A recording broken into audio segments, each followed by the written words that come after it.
What do you think, The Andy? $800,000 listing in Fairfax, Virginia went viral this week because, along with 3,500 square feet of colonial home, comes a squatter in the basement. The online Zillow ad notes there is no access to the lower level due to a resident living there with, quote, no lease in place. Listing agent Zinta K. Rogers telling the Washingtonian the basement dweller took advantage of an elderly homeowner and, quote, weaseled her way in, now living there for 3 years without paying rent. In addition to the squatter, the home features original windows, some with rot, a dishwasher that doesn't work, and at least $25,000 worth of sorely needed repairs.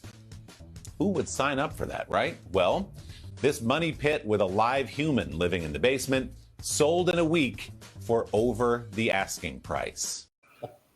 There, Oh, God bless America. that's 2021, 2022 right there. Chris, I had that happen to a client of ours. They situation where an elderly lady had given her niece a key to check on her periodically, and the niece had lived somewhere else. And anyway, she passed away, and the elderly lady did not necessarily 100% trust her family. So she had an independent woman that she knew from work from years ago that agreed to do this for her to help her try to, settle her estate, and that nobody does any shenanigans. We go over after the woman had passed away, take a look at the house and get the house ready to sell. And by gosh, there were people living in the house and in a secured building where you only know passwords to get in. So she's in there and they can't get her out of there. And they've been trying for a long time because the gal that actually is in charge of the estate does not technically own the house. It's a mess. And this kind of stuff happens all the time where people know the laws. I don't want to see anybody else living on the street, but these people are crooks, where they're literally stealing and they know they're stealing and they've done enough research. So they're not like they're not intelligent. They've obviously done their research on how to protect themselves and how to squat, because